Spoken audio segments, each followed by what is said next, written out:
The Chronicles of Narnia by C.S. Lewis. Book 5. The Horse and His Boy.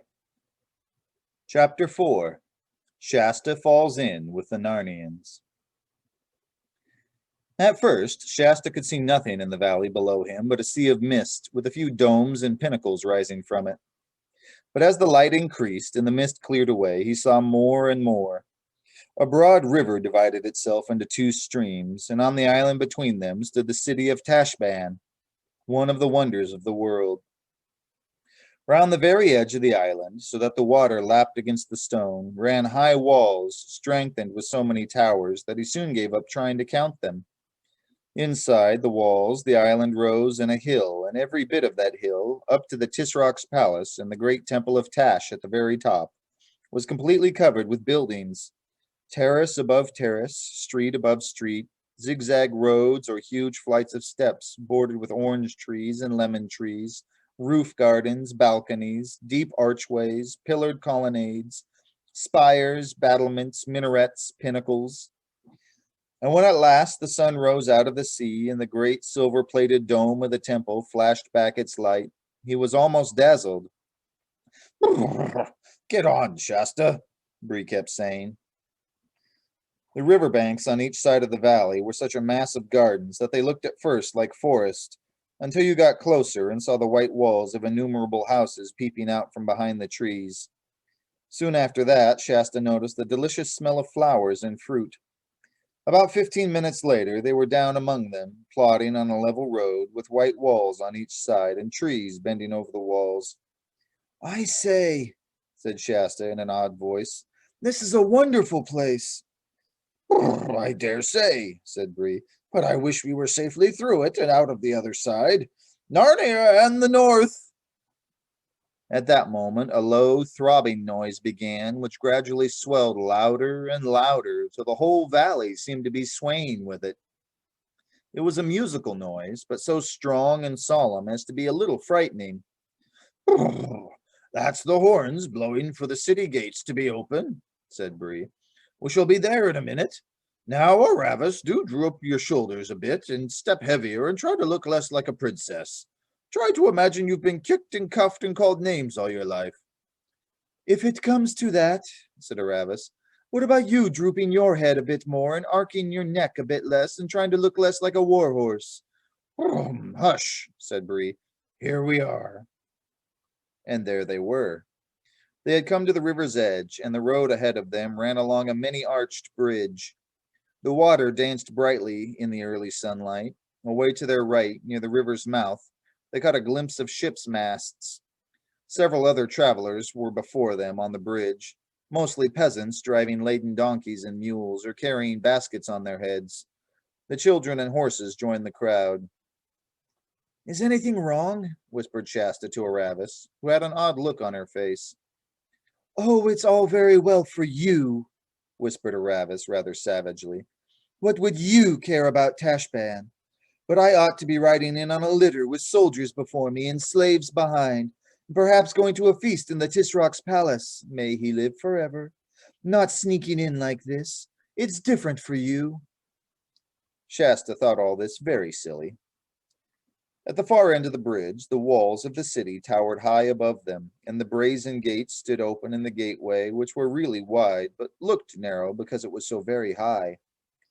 Half a dozen soldiers leaned on their spears, stood on each side. Aravis couldn't help thinking, "They'd all jump to attention and salute me if they knew whose daughter I am." But the others were only thinking about how they'd get through and hoping the soldiers would not ask any questions. Fortunately, they did not. But one of them picked a carrot out of a peasant's basket and threw it at Shasta with a rough laugh, saying, "Hey, horse boy! You'll catch it if your master finds you've been using his saddle horse for a pack work." This frightened him badly, for of course it showed that no one who knew anything about horses would mistake Bree for anything but a charger. "It's my master's orders, so there," said Shasta. But it would have been better if he had held his tongue, for the soldier gave him a box on the side of his face that nearly knocked him to the ground and said, "Take that, you young filth, to teach you how to talk to free men." But they all slunk into the city without being stopped. Shasta cried only a very little. He was used to hard knocks. Inside the gates, Tashban did not at first seem so splendid as it had looked from a distance. The first street was narrow, and there were hardly any windows in the walls on each side. It was much more crowded than Shasta had expected, crowded partly by the peasants, on their way to the market, who had come in with them, but also with water sellers, sweetmeat sellers, porters, soldiers, beggars, ragged children, hens, stray dogs, and barefooted slaves. What you would chiefly have noticed if you had been there were the smells, which came from unwashed people, unwashed dogs, scent, garlic, onions, and the piles of refuge which lay everywhere. Shasta was pretending to lead, but it was really Bree who knew the way and kept guiding him by little nudges with his nose. They soon turned to the left and began going up a steep hill. It was much fresher and pleasanter, for the road was bordered by trees, and there were houses only on the right side. On the other, they looked out over the roofs of houses in the lower town and could see some way up the river. Then they went round a hairpin bend to their right and continued rising. They were zigzagging up to the center of Tashban. Soon they came to finer streets. Great statues of the gods and heroes of Carloman, who were mostly impressive rather than agreeable to look at, rose on shining pedestals. Palm trees and pillared arcades cast shadows over the burning pavements. And through the arched gateways of many a palace, Shasta caught sight of green branches, cool fountains, and smooth lawns. It must be nice inside, he thought. At every turn, Shasta hoped they were getting out of the crowd, but they never did. This made their progress very slow, and every now and then they had to stop altogether. This usually happened because a loud voice shouted out, "Way, way, way for the Tarkin!" or "For the Takahina!" or "For the 15th Vizier!" or "For the Ambassador!" And everyone in the crowd would crush back against the walls, and above their heads Shasta would sometimes see the great lord or lady for whom all the fuss was being made, lolling upon a litter which 4 or even 6 gigantic slaves carried on their bare shoulders. For in Tashban there is only one traffic regulation, which is that everyone who is less important has to get out of the way for everyone who is more important, unless you want a cut from a whip or a punch from the butt end of a spear. It was in a splendid street very near the top of the city, the Tisrock's palace was the only thing above it, that the most disastrous of these stoppages occurred. "Way, way, way," came the voice. "Way for the white barbarian king, the guest of the Tisrock, may he live forever. Way for the Narnian lords." Shasta tried to get out of the way and to make Bree go back, but no horse, not even a talking horse from Narnia, backs easily. And a woman with a very edgy basket in her hands, who was just behind Shasta, pushed the basket hard against his shoulders and said, "Now then, who are you shoving?" And when someone else jostled him from the side, and in the confusion of the moment, he lost hold of Bree. And then the whole crowd behind him became so stiffened and packed tight that he couldn't move at all. So he found himself, unintentionally, in the first row and had a fine sight of the party that were coming down the street. It was quite unlike any other party they had seen that day. The crier who went before it shouting, "Way, way," was the only Carloman in it. And there was no litter. Everyone was on foot. There were about half a dozen men, and Shasta had never seen anyone like them before. For one thing, they were all as fair-skinned as himself, and most of them had fair hair. And they were not dressed like men of Carloman. Most of them had legs bare to the knee. Their tunics were of fine, bright, hardy colors, woodland green, or happy yellow, or fresh blue. Instead of turbans, they wore steel or silver caps, some of them set with jewels, and one with little wings on each side of it. A few were bareheaded. The swords at their sides were long and straight, not curved like Carloman scimitars.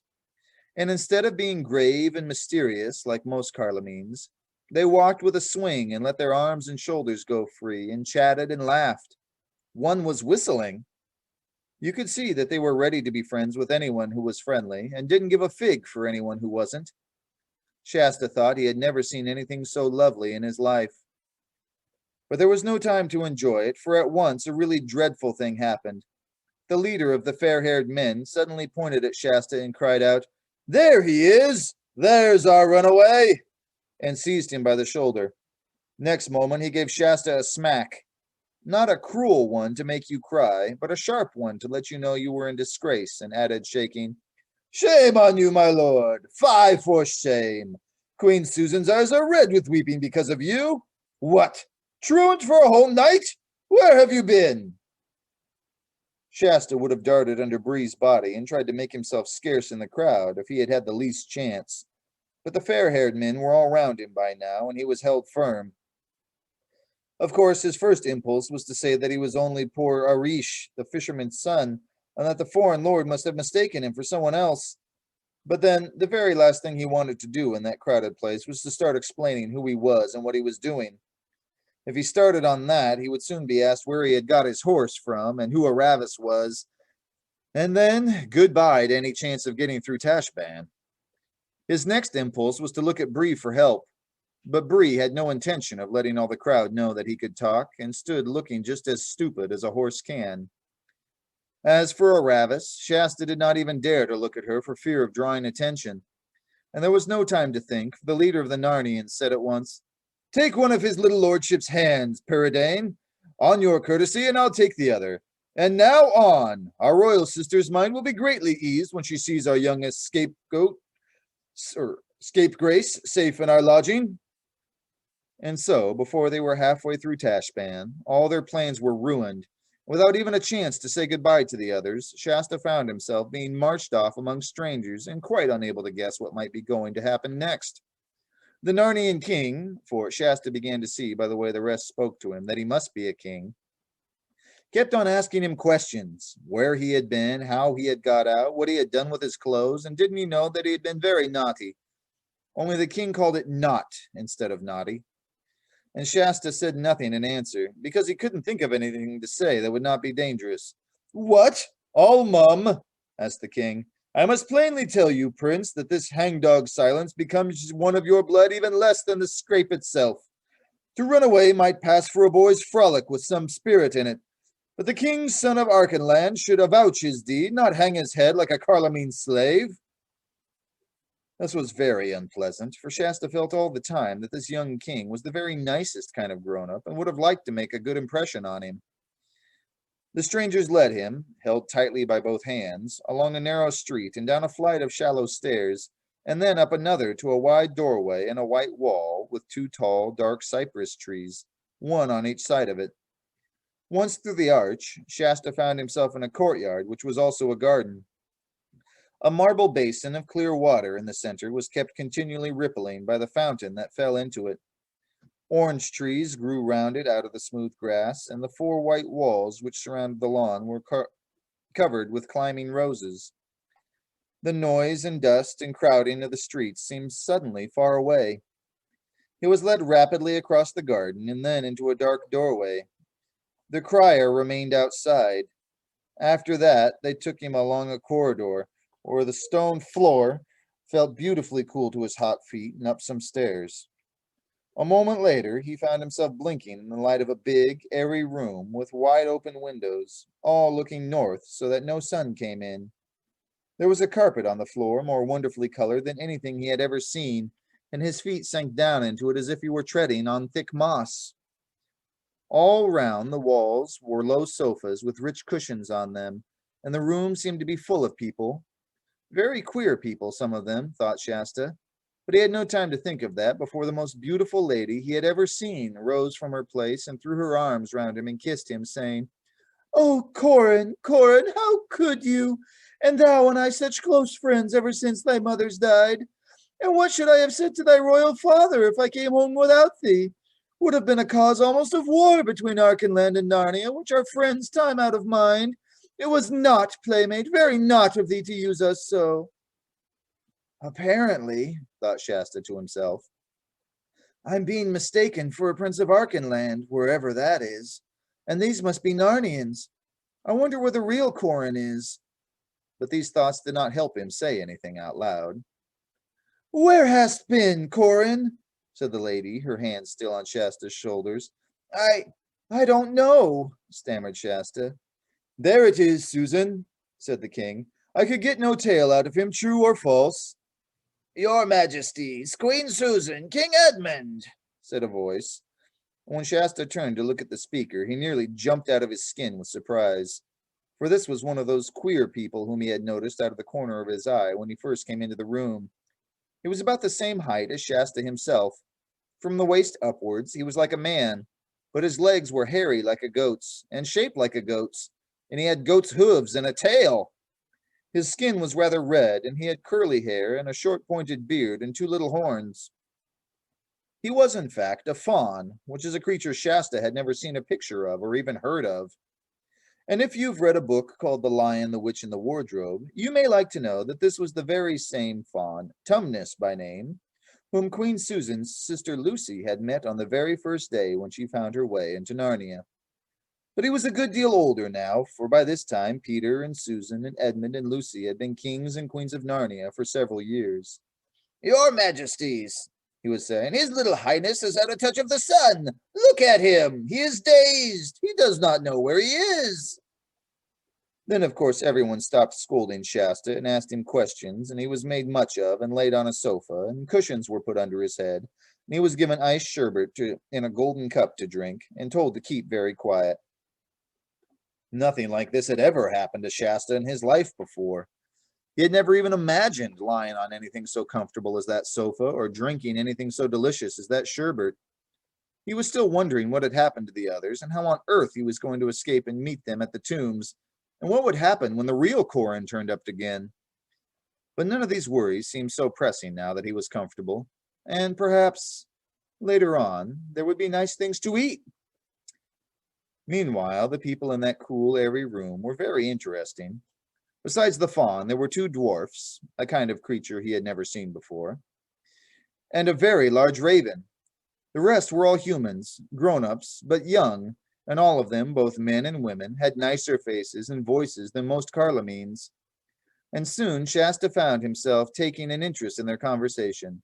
Now, madam, the king was saying to Queen Susan, the lady who had kissed Shasta, what think you? We have been in this city fully 3 weeks. Have you yet settled in your mind whether you will marry this dark-faced lover of yours, this Prince Rabadash, or no? The lady shook her head. No, brother, she said, not for all the jewels in Tashban. Hello, thought Shasta. Although they're king and queen, they're brother and sister, not married to one another. Truly, sister, said the king, I should have loved you the less if you had taken him. And I tell you that in the first coming of the Tisroc's ambassadors into Narnia to treat of this marriage, and later when the prince was our guest at Cair Paravel, it was a wonder to me that ever you could find it in your heart to show him so much favor. That was my folly, Edmund, said Queen Susan, of which I cry you mercy. Yet when he was with us in Narnia, truly this prince bore himself in another fashion than he does now in Tashban. For I take you all to witness what marvelous feats he did in that great tournament, and Hasalud which our brother the High King made for him, and how meekly and courteously he consorted with us the space of 7 days. But here in his own city he has shown another face. Ah! croaked the raven. It is an old saying, see the bear in his own den before you judge on his conditions. That's very true, Swallowpad, said one of the dwarfs. And another is, come, live with me and you'll know me. Yes, said the king, we have now seen him for what he is. That is, a most proud, bloody, luxurious, cruel, and self-pleasing tyrant. Then in the name of Aslan, said Susan, let us leave Tashban this very day. There's the rub, sister, said Edmund. For now I must open to you all that has been growing in my mind these last 2 days and more. Peridant, of your courtesy, look to the door and see that there is no spy upon us. All well? So, for now we must be secret. Everyone had begun to look very serious. Queen Susan jumped up and ran to her brother. Oh, Edmund, she cried, what is it? There is something dreadful in your face.